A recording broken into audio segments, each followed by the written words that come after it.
সময়টা ছিল 1976 সাল। এক তরুণ দম্পতি গাড়িতে ভ্রমণ করছিলেন। জো এবং তার গর্ভবতী স্ত্রী আনিসা শহরের দিকে যাচ্ছিলেন। হঠাৎ গাড়িটা নষ্ট হয়ে যায় এবং আর স্টার্ট নিচ্ছিল না। জো দ্রুত গাড়ি থেকে নেমে ইঞ্জিন পরীক্ষা করতে শুরু করে। সেই স্ত্রীকে জানায় ইঞ্জিন ওভারহিট হয়ে গেছে। এরপর জো আনিসাকে বলে সে ইঞ্জিন ঠান্ডা করার জন্য পানি আনতে যাচ্ছে। এই নির্জন স্থানে আনিসাকে একা রেখে চলে যায়। ক্রমে আনিসা ভয় পেতে শুরু করে। জো কিছুটা দূরে থাকা একটি জলাশয়ে গিয়ে পানি তোলে। এদিকে আনিসা অপেক্ষা করছিল। হঠাৎ তার পেটে ব্যথা শুরু হয়। বনের ভেতর থেকে আসা অদ্ভুত শব্দ তাকে আরও ভীত করে তোলে। জো পানি ভর্তি করে নিয়ে ফিরে আসছিল। পথে সে একটি গাছের গুড়িতে বসে থাকা এক শিংওয়ালা পোকা দেখতে পায়। সে হাতে থাকা ছুরিটি দিয়ে পোকাটিকে আঘাত করে। সেই সময়ে আনিসার পেটে ব্যথা শুরু হয় তীব্রভাবে। সে অনবরত গাড়ির হর্ন বাজাতে থাকে, আশা করে জো তাড়াতাড়ি ফিরে আসবে। হর্নের শব্দ শুনে জো দৌড়ে ফিরে আসার চেষ্টা করে। এদিকে আনিসা সামনের দরজা খুলে বের হতে পারছিল না। এরই মধ্যে জো ফিরে আসে। সে দেখে একটি গাড়ি রাস্তা দিয়ে চলে যাচ্ছে আর তাদের গাড়ির সামনের দরজা খোলা। আনিসা গাড়ির ভেতরে নেই, শুধু সিটে দেখা গেল গর্ভের তরল পানি। সে চতুর্দিকে আনিসাকে খুঁজতে থাকে। অবশেষে রাস্তার পাশে আনিসাকে অচেতন অবস্থায় পড়ে থাকতে দেখে। তখনই জোয়ের ঘুম ভেঙে যায়। ঘটনাটি ঘটে গেছে প্রায় 9 বছর হয়েছে, কিন্তু সেই দুঃস্বপ্ন সে এখনও দেখে। জো এখন বিভিন্ন রকম পোকামাকড় সংগ্রহ করতে ভালোবাসে।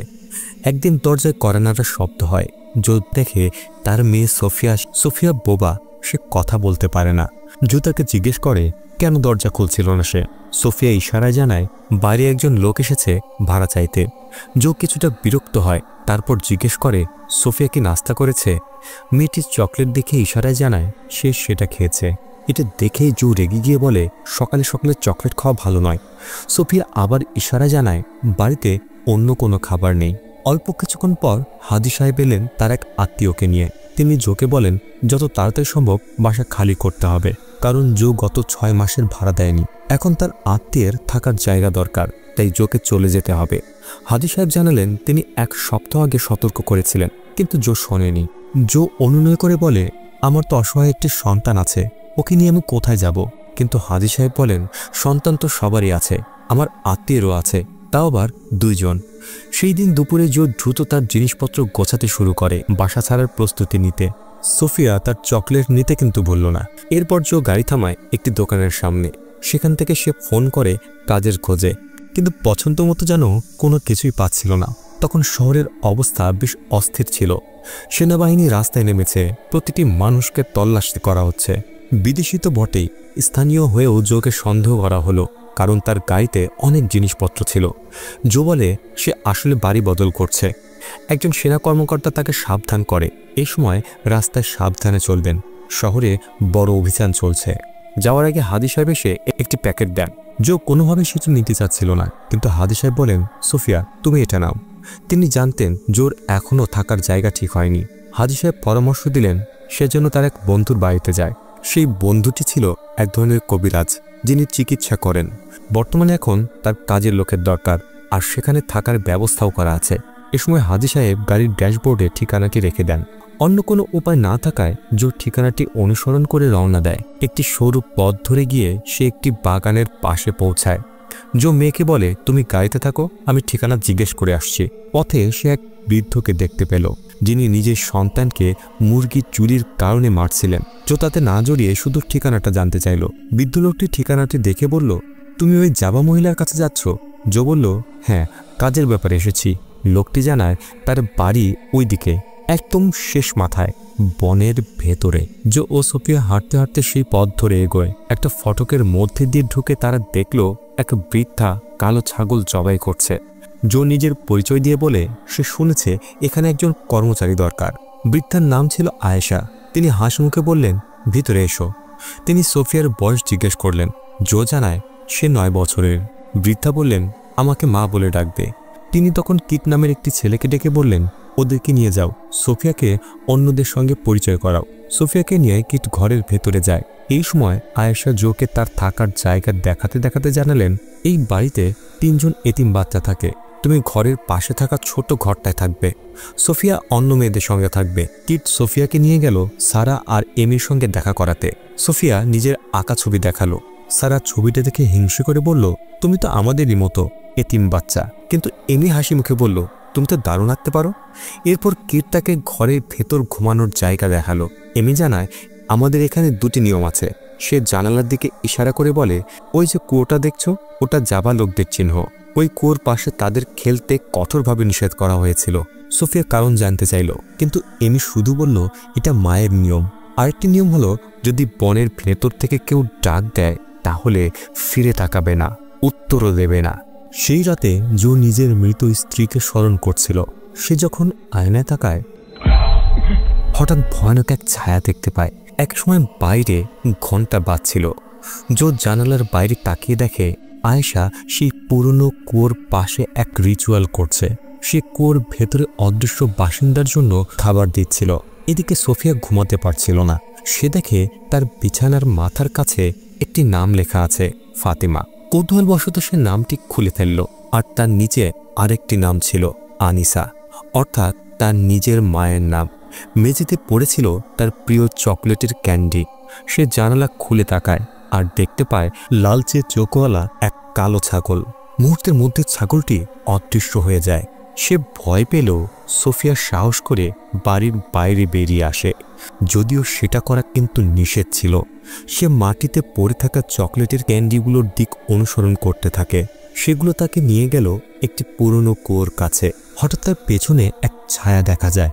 সোফিয়া ঘুরে তাকাতেই সেই ছায়া অদৃশ্য হয়ে যায়। তখনই মা অর্থাৎ আয়েশা পেছন থেকে এসে সোফিয়াকে বকা দিয়ে বললেন, আমি না বলেছি বাইরে যেও না। বাচ্চা সোফিয়া বাবার ঘরে গিয়ে কাঁদতে শুরু করে। সোফিয়া বোঝায় সে এখানে ঘুমোতে চায়। ঘরের ভেতরে ঘুমাতে পারছিল না সে, কিন্তু জোর করে বলে, না, ফিরে যাও ঘরে, কিছু হবে না। পরের দিন সকালে সারাকে শাস্তি দেওয়া হয়, কারণ সে অন্য এক শিশুকে ঘর থেকে বেরোতে দিয়েছিল এবং সে কুয়োর কাছে গিয়েছিল। শাস্তি হিসেবে সারাকে পান করতে বলা হয় রক্ত। জো অবাক হয়ে আয়েশাকে জিজ্ঞেস করে, এখানে এত শিশু কেন? আয়েশা বলে, আমার পরিবার বহুদিন ধরে এতিম শিশুদের দেখাশোনা করে। আমার বাবার মৃত্যুর পর অন্য শিশুরাও তাদের নিজস্ব আশ্রম তৈরি করেছে। জো আরও জানতে চায়, এই বাচ্চারা কোথা থেকে এসেছে, কিন্তু আয়েশা কোনো উত্তর দিল না। শুধু বলল, তুমি ওই বৈদ্যুতিক তারটা ঠিক করে দাও। জো দেখে তারটা পশুর কামড়ে ছিঁড়ে গেছে। এটা দেখে বলে, আমি শহরে গিয়ে নতুন তার এনে দিই। আয়েশা বলল, ঠিক আছে, কিন্তু যাওয়ার আগে তুমি একটু বনের ভেতরে গিয়ে জ্বালানি কাঠ কেটে আনো। জো কাঠ সংগ্রহ করতে বনের ভেতরে ঢুকে পড়ে। সেখানে সে মাটিতে লবণের বৃত্ত দেখতে পায়, যা দেখে তার কৌতূহল আরও বেড়ে যায়। হঠাৎ সে দূরে তার মৃত স্ত্রী আনিসার মতো কিছু একটাকে দেখল। সে কাছে যেতেই সেই মেয়েটি নরম কণ্ঠে জিজ্ঞেস করে, তুমি কি আমাদের মেয়ের পর্যাপ্ত যত্ন নিচ্ছ জো? তারপর সে আরও বলল, চলো একটু নাচি। এক মুহূর্তের জন্য জো মুগ্ধ হয়ে পড়ল, কিন্তু পরক্ষণে সে বুঝল সে এখনো বনের মাঝখানেই দাঁড়িয়ে আছে। সবই যেন এক ভ্রম ছিল তার। বাস্তবে ফিরে এসে কাঠ সংগ্রহ করে ফেরার পথে দেখল একজন স্থায়ী মানুষ গাছ বেয়ে উঠতে গিয়ে পড়ে গেছে। জো আহত মানুষটির কাছে গিয়ে জানতে চাইল, আপনার কি হয়েছে? লোকটি বলল, তার নাম মহসিন। সে আগের দিনের এক ঘটনার কথা বলতে শুরু করে, তার নিজের মেয়েকে নিয়ে যা ঘটেছিল। জো কিছুটা বিরক্ত হয়ে বলল, আমি এসব ব্যাপারে জড়াতে চাই না। মহসিন বলল, ওই বৃদ্ধা মহিলা থেকে সাবধানে থেকো। সে বাইরে থেকে ভালো দেখালেও ভেতরে অন্য কিছু লুকিয়ে রেখেছে। সে জোকে সতর্ক করে আরও বলে, ওর দয়ার মতো মুখ দেখে ভুল করো না। ওই মহিলা বাচ্চাদের যত্ন নেয় বটে, কিন্তু আসলে ওদের সঙ্গে ভয়ঙ্কর সম্পর্ক আছে তার। তুমি চেষ্টা করো ওই বাচ্চাগুলোর সঙ্গে ওর আসল সম্পর্ক কি তা খুঁজে বের করতে, আর কুয়োটার দিকেও একবার খেয়াল করো। যদি তুমি সত্যি সেটা অনুসন্ধান করতে পারো তাহলে বুঝবে আমি কি বলতে চাই। তারপর ফিসফিসিয়ে বলল, ওই কুয়োর ভেতরে লুকিয়ে আছে তার সব নোংরা গোপন রহস্য। এদিকে সুফিয়া দাঁড়িয়েছিল সেই কুয়োর সামনে। সে ভাবছিল হয়তো তার মা কুয়োর ভেতরে আছে, তাই ডাকতে শুরু করে, মা। সারা তাড়াতাড়ি দৌড়ে এসে তাকে টেনে ধরে বলে, না, ওখানে যেও না, না হলে আবার রক্ত খাওয়ার শাস্তি পাবো। কিন্তু সোফিয়া কোনো কথাই শোনে না।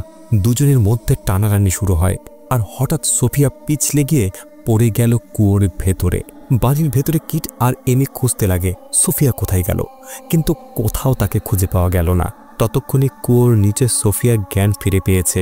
সে উঠতে চেষ্টা করে, কিন্তু পাথর ভরা দেয়াল বেয়ে ওঠা একদমই অসম্ভব। তাই সে নিচের পাথরগুলো সরাতে লাগে, আর এ সময় দেখতে পায় এক গুহার মতো পথ। সেখান থেকে ভেসে আসছিল এক মেয়ের কণ্ঠ, যেন কেউ গল্প পড়ছে। এদিকে সারা অন্যদের ডাকতে শুরু করে, সোফিয়া পড়ে গেছে, কুয়োর ভেতরে পড়ে গেছে। এ সময় আয়েশা ব্যস্ত ছিল, সে নানা ধরনের রিচুয়ালের প্রস্তুতি নিচ্ছিল। ওদিকে সোফিয়া গুহার আরও গভীরে যেতে শুরু করে। হঠাৎ সে এক ঘরে পৌঁছায়। সেখানে দাঁড়িয়েছিল আনিসা, অর্থাৎ তার মা। সোফিয়া বিশ্বাসই করতে পারছিল না। আনিসা তার হাতে একটি সোনার বালা দিলেন, যেটি একসময় তার নিজের ছিল। এরপর তার মেয়েকে বলে, এসো আমার পাশে বসো, এই বইয়ের গল্পটা পড়ো। অদ্ভুতভাবে বোবা সোফিয়া তখন কথা বলতে শুরু করে। সে একদম স্বাভাবিকভাবে পড়ছিল, কথা বলছিল। এদিকে ওপরে এমি কুয়োর মধ্যে নেমে এলো সোফিয়াকে উদ্ধার করতে। সে সোফিয়াকে মাটিতে পড়ে থাকতে দেখে, জ্ঞান হারিয়ে নিস্তেজভাবে পড়ে আছে। এমি চিৎকার করে বলে, তাড়াতাড়ি দড়ি নামাও, আমাকে টেনে তোলো। কিন্তু কেউ উত্তর দিল না। ঠিক তখনই আয়েশা কুয়োর ওপরে এসে দাঁড়ায়, চোখে অদ্ভুত এক দৃষ্টি নিয়ে। সেই দুপুরে সব বাচ্চাদের ডাকা হলো বসার ঘরে। আয়েশা রাগে গর্জে উঠল, তোমরা নিয়ম ভেঙেছ, আজ তোমাদের রাতের খাবার নেই। জো একা গিয়ে কুয়োর কাছে দাঁড়ায়। সেখানে সে একটি কাপড়ে মোড়ানো পাথর পায়, যেন সেটি কোনো গোপন জিনিস ঢেকে রেখেছে। ঠিক তখনই আয়েশা এসে জোকে ডেকে বলল, আমি তোমাকে যেটা করতে বলেছিলাম সেটা শেষ করেছ? জো বলে, হ্যাঁ সব করেছি, শুধু একটা তার এখনো ঠিক করতে পারেনি। আয়েশা চুপ করে কিছুক্ষণ তাকিয়ে থেকে জিজ্ঞেস করে, সোফিয়ার মা কিভাবে মারা গিয়েছিল? জো বলে, আনিসা মারা গিয়েছিল সন্তান জন্ম দিতে গিয়ে, আর সোফিয়া তখন থেকেই বোবা। সে জন্ম থেকেই কথা বলতে পারে না। সোফিয়ার জন্য আয়েশার একটু মন খারাপ হয়ে যায়। সেই রাতে জো ঘরের ভেতরে বৈদ্যুতিক তার ঠিক করছিল। অন্যদিকে এমি সোফিয়ার তৈরি করা গল্পের বইটি দেখে আগ্রহী হয়ে পড়ে। সারা লক্ষ্য করে সোফিয়ার হাতে একটি সোনার বালা আছে, এবং সে জানতে চাইল এটি কোথা থেকে পেয়েছে সে। সোফিয়া কিছু না বলে চুপচাপ ঘর থেকে বেরিয়ে যায়। এই সময় জো মেয়েকে একা হাঁটতে দেখে পিছু নেয়, কিন্তু আশ্চর্যজনকভাবে কিছুক্ষণ পরে সোফিয়ার কোনো হদিস পাওয়া গেল না। সে গেল কোথায়? এতক্ষণে জো হেঁটে হেঁটে বনের গভীরে চলে গেছে। সেখানে সে এক মৃতদেহ দেখতে পেয়ে চমকে ওঠে। ঠিক তখনই আনিসার আত্মা আবার দেখা দিল এবং জোকে অনুরোধ করল তাদের সন্তানকে একসাথে দেখাশোনা করতে। জো আবারও সোফিয়াকে খুঁজতে লাগে। অবশেষে সে সোফিয়াকে একা দাঁড়িয়ে থাকতে দেখে। সোফিয়া বোঝায় সে খেলছে তার মায়ের সঙ্গে। জো বুঝিয়ে বলে, সোফিয়ার মা অনেক আগে মারা গেছে, আর যাকে সে দেখছে সে তার আসল মা নয়। অবশেষে সোফিয়া বাবার সঙ্গে বাড়ি ফিরে আসে। বাড়িতে ঢোকার আগে জো সোফিয়ার হাতে একটি বাক্স তুলে দিল। সোফিয়া সেটি খুলে ভেতরের জিনিসগুলো মনোযোগ দিয়ে দেখতে থাকে। কিছুক্ষণ পরে এমি ও অন্যরা ফল নিয়ে আসে, কারণ তারা শাস্তিস্বরূপ রাতের খাবার পায়নি। সোফিয়া জলপাই ফল খেতে খেতে মায়ের ছবির দিকে তাকিয়ে থাকে। সারা বলে, তোমার মা কত সুন্দর ছিলেন। এ সময় সোফিয়া লিখে জানায় তার মা এই বাড়িতেই আছে। সারা জানালো তার নিজের মাও মারা গেছে। কিট বলল তার মা খাবার আনতে গিয়ে কখনো ফিরে আসেনি। এমি হঠাৎ চুপচাপ উঠে চলে যায়। সারা বলে, এমির বাবা মা ঋণ শোধ করার জন্য তাকে বিক্রি করে দিয়েছিল, সেই কারণেই এমি এখন এই বাড়িতে আছে। রাতের মাঝখানে আয়েশা আবার এক অদ্ভুত রিচুয়াল শুরু করে এবং দেবতার উদ্দেশ্যে বলি দিল। জো সেটা দেখে। এরপর সে আবার দুঃস্বপ্ন দেখে। তার স্ত্রী আনিসা মৃতপ্রায় অবস্থায় পড়ে আছে এবং শেষমেশ মারা যায়। আনিসার আত্মা তাকে তাড়া করে বলে, যদি তুমি সময় ফিরে পেতে তাহলে তুমি কাকে বাঁচাতে, আমাকে না সোফিয়াকে? পরদিন দুপুরে জো তার কেনা তারটি ছোট হওয়ায় আরেকটা কিনতে দোকানে যায়। দোকানদার জানতে চাইল সে কোথায় থাকে। জো বলল, বনের ভেতরে একটি বাড়িতে। দোকানদার সঙ্গে সঙ্গে বুঝল সে নিশ্চয়ই জাভা থেকে আসা এক মহিলার সঙ্গে থাকে। দোকানদার জানায় আগেও সেখানে পাকলান নামের এক ব্যক্তি কাজ করত। জো অবাক হয়ে জিজ্ঞেস করে, পাকলানকে? দোকানদার বলল সে আগের কর্মচারী ছিল, অসুস্থ হয়ে চলে গেছে। শোনা যায় সে এখন আর বেঁচে নেই। বাড়ি ফেরার পথে জো কালো পোশাক পরা মহিলাকে দেখতে পায়। কিন্তু পেছনে ফিরে তাকাতে হাওয়ায় মিলিয়ে যায়। ওদিকে কিট বনের ভেতর গিয়ে ফাঁদ পাচ্ছিল শিকার ধরার জন্য। এমি আর সোফিয়া বসে গল্পের বই পড়ছিল। কিট এক পাখি ধরার সাথে সাথেই মেরে ফেলে। সে মন্ত্র পড়তে পড়তে অন্য ফাঁদের দিকে এগিয়ে যাচ্ছিল। হঠাৎ কিট অনুভব করল কেউ তাকে অনুসরণ করছে। ভয়ে চিৎকার করে ওঠে। তার চিৎকার শুনে অন্য শিশুরা দৌড়ে যায়, কিন্তু তারা দেখে শুধু কিট কাদায় পা রেখেছে, অন্য কিছু নয়। এ সময় জো বাড়িতে ফিরে আসলো। সে আগের কর্মচারী পাকলান সম্পর্কে জানতে চাইল। আয়েশা জানায় পাকলান বউ আগেই মারা গেছে। সে একবার বলেছিল গ্রামে ফিরে যাবে। এর কিছুদিন পরে তার মৃত্যুর খবর আসে। এ সময় জো জানতে চায় এই বাড়িতে থাকা বাচ্চাগুলো আসলে কারা। আয়েশা অবাক হয়ে জিজ্ঞেস করলো, তুমি আসলে কি জানতে চাও? এই বাচ্চাদের সাহায্যের প্রয়োজন।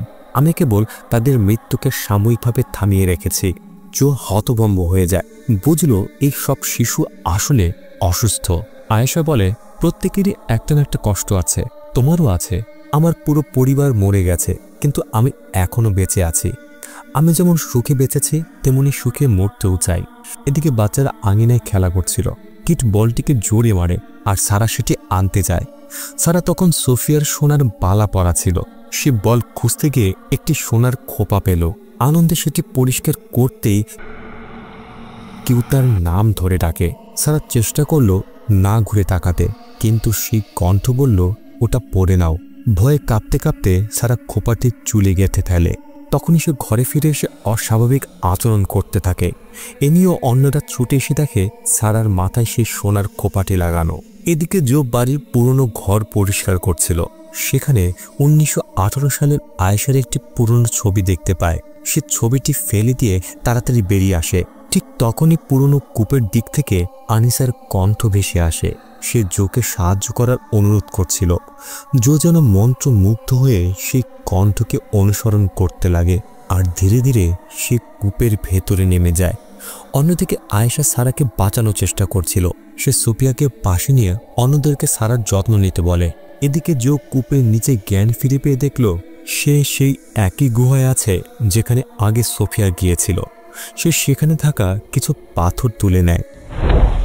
তারপর সে এক স্বপ্ন দেখে।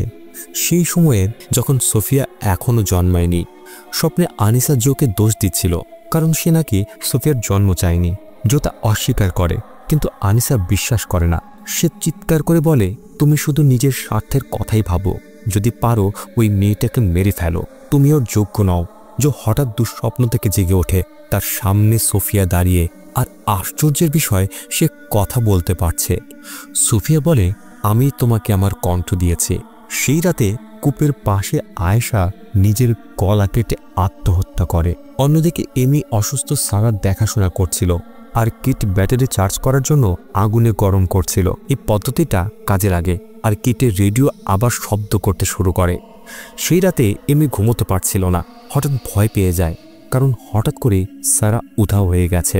কিটের রেডিওটিও বিকল হয়ে ভয়াবহ শব্দ করতে থাকে, যেন কান ফেটে যাওয়ার মতো শব্দ।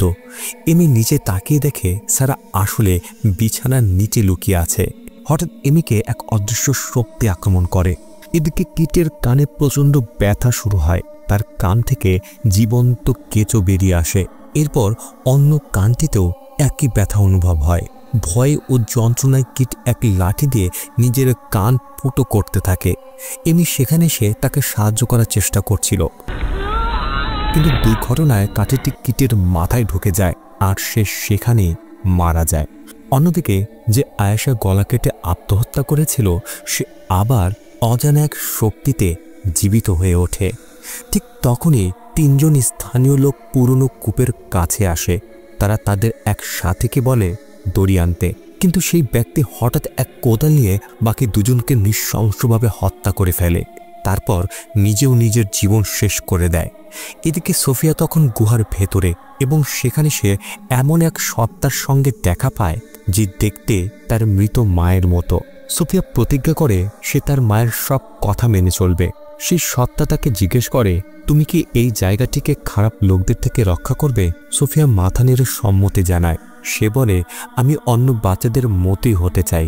সত্তাটি প্রতিশ্রুতি দেয় সে সোফিয়াকে কথা বলার শক্তি দেবে, তবে বিনিময়ে সোফিয়াকে নিজের রক্ত দিতে হবে। পরদিন সকালে আয়েশা আবারও রক্ত বলির রিচুয়াল শুরু করে, যেখানে সে বাচ্চা আর অনুপ্রবেশকারীদের বলি হিসেবে ব্যবহার করছে।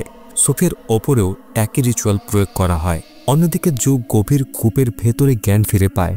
সে দড়ি দিয়ে ওপরে ওঠার চেষ্টা করে।